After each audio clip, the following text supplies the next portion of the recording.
surprised her in the middle of a sulk, rather than her surprising him. He glanced towards the dinghies. They were still within reach. Bird-watching. She looked contemptuous. Don't you like birds? She looked ready to say she hated them. Then honesty got the better of her. Some of them. My great-aunt has a parakeet. It's old and manky and it swears. She hates it. Why keep it then? It was great-uncle Robert's. That means she can't get rid of it. The girl looked at the man with the binoculars and shrugged as if to say she didn't expect that to make sense to him either. Can I borrow those? I'm using them. Sucking her teeth, she said, They left me behind for being naughty. That's why I'm not out there.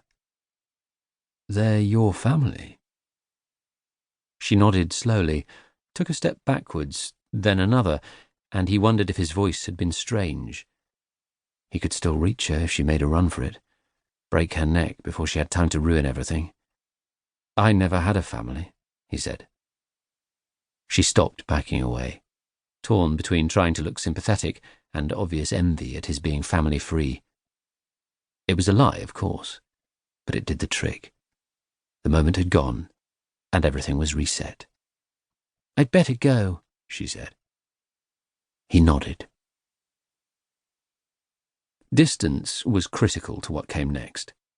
The man in the hills had spent the last 3 days establishing the family's routine. He already knew that Lord Brannan sailed alone if possible, used the smaller dinghy from choice, and shared it reluctantly.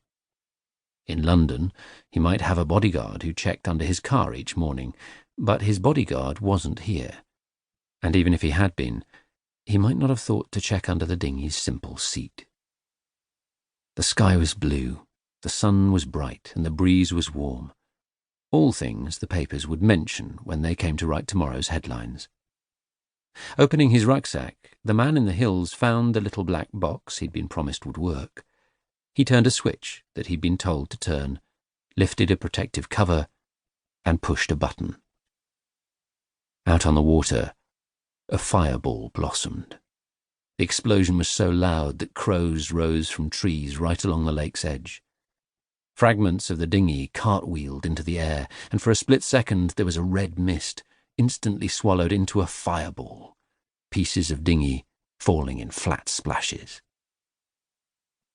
The old man was gone, ripped apart so savagely his coffin needed bricks to make up the weight. Chapter 2.